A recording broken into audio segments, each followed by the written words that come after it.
सभी साथियों को नमस्कार। एजुकेशन स्पेशल यूट्यूब चैनल के माध्यम से आप सभी मित्रों का बहुत बहुत स्वागत है।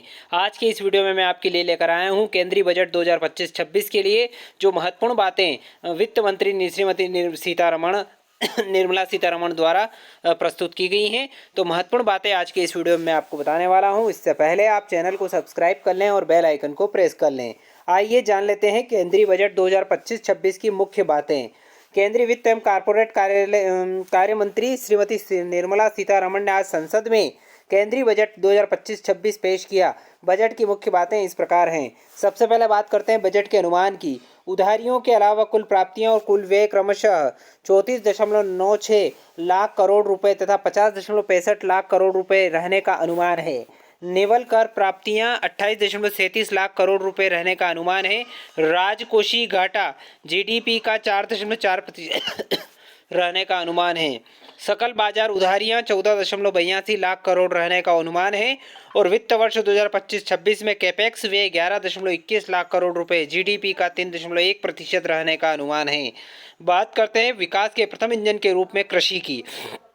प्रधानमंत्री धन धान्य कृषि योजना विकासशील कृषि जिला कार्यक्रम राज्यों की भागीदारी से प्रधानमंत्री धन धान्य कृषि योजना का शुभारंभ करेगी। यह कार्यक्रम में मौजूदा योजना और विशिष्ट उपायों के अभिसरण के माध्यम से कम उत्पादकता, कम उपज और औसत से कम ऋण मापदंडों वाले 100 जिलों को शामिल किया जाएगा।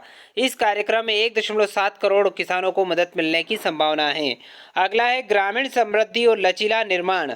राज्यों की भागीदारी से ग्रामीण समृद्धि और लचीला निर्माण नामक एक व्यापक बहुक्षेत्रीय कार्यक्रम प्रारंभ किया जाएगा ताकि कौशल निवेश प्रौद्योगिकी के माध्यम से कृषि में कम रोजगार का समाधान होगा और ग्रामीण अर्थव्यवस्था में नई जान आएगी। पहले चरण में 100 विकासशील कृषि जिलों को शामिल किया जाएगा। बात करते हैं अगले बिंदु की, दलहन में आत्मनिर्भरता। सरकार तूर, उड़द और मसूर पर विशेष ध्यान देने के साथ साथ 6 वर्षीय दलहनों में आत्मनिर्भरता मिशन प्रारंभ करेगी। केंद्रीय एजेंसियां नेफेड और एनसीसीएफ अगले 4 वर्षों के दौरान किसानों से दालें खरीदेगी। वहीं बात करें सब्जियों और फलों के लिए व्यापक कार्यक्रम। उत्पादन, प्रभावी आपूर्तियों, प्रसंस्करण और किसानों के लिए लाभकारी मूल्य को बढ़ावा देने के लिए राज्यों की भागीदारी से एक व्यापक कार्यक्रम का शुभारंभ किया जाएगा।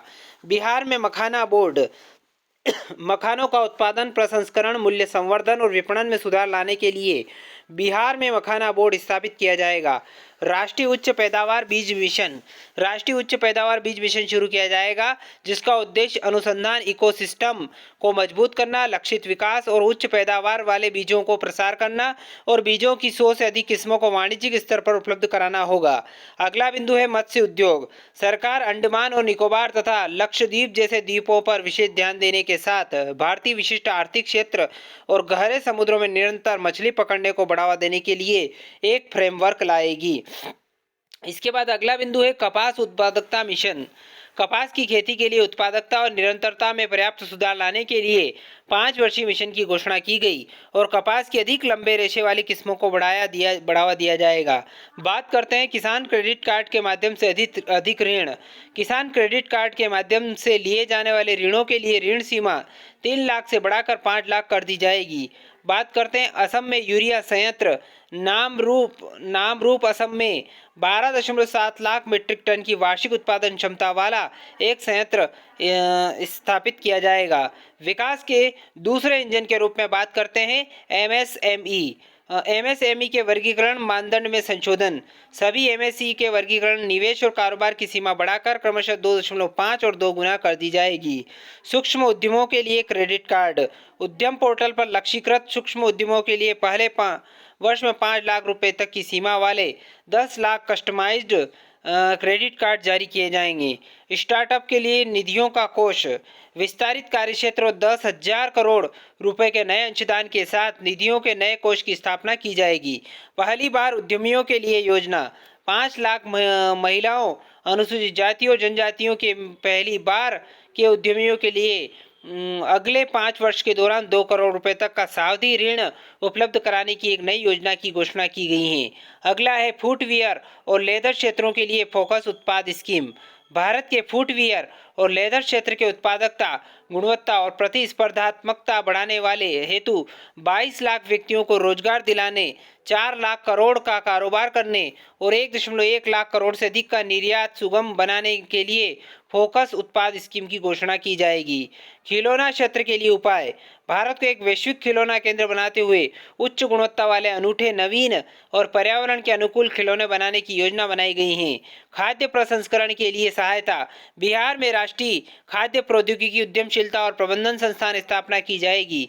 विनिर्माण मिशन मेक इन इंडिया को आगे बढ़ाना। मेक इन इंडिया को आगे बढ़ाने के उद्देश्य से लघु, मध्यम और बड़े उद्योगों को शामिल करते हुए राष्ट्रीय विनिर्माण मिशन की स्थापना की जाएगी। अब बात करते हैं विकास के तीसरे इंजन के रूप में निवेश। लोगों में निवेश। सक्षम आंगनवाड़ी और पोषण 2.0। पोषण संबंधी सहायता के लिए लागत मानदंडों को समुचित रूप से बढ़ाया जाएगा। अटल टिंकरिंग प्रयोगशालाएं। अगले 5 वर्षों में सरकारी स्कूलों में 50,000 अटल टिंकरिंग प्रयोगशालाएं स्थापित की जाएगी। सरकारी माध्यमिक स्कूलों और प्राथमिक स्वास्थ्य केंद्रों पीएचसी के लिए ब्रॉडबैंड कनेक्टिविटी। भारत नेट परियोजना के अंतर्गत ग्रामीण क्षेत्रों में सभी सरकारी माध्यमिक स्कूलों और प्राथमिक स्वास्थ्य केंद्रों को ब्रॉडबैंड कनेक्टिविटी प्रदान की जाएगी। भारतीय भाषा पुस्तक स्कीम। स्कूल और उच्चतर शिक्षा के लिए भारतीय भाषाओं में डिजिटल रूप में पुस्तकें प्रदान करने के लिए भारतीय भाषा पुस्तक योजना की घोषणा की गई है। राष्ट्रीय कौशल उत्कृष्टता केंद्र। Make for India, make for the world. विनिर्माण के लिए हमारे युवाओं को आवश्यक कौशलों से सुसज्जित करने के लिए वैश्विक विशेषज्ञता और भागीदारी के साथ 5 राष्ट्रीय कौशल उत्कृष्टता केंद्र स्थापित किए जाएंगे। आईआईटी में क्षमता का विस्तार। 6,500 और विद्यार्थियों के लिए शिक्षा सुगम बनाने के लिए वर्ष 2014 के पश्चात शुरू किए गए 5 आईआईटी में अतिरिक्त अवसंरचना का सृजन किया जाएगा।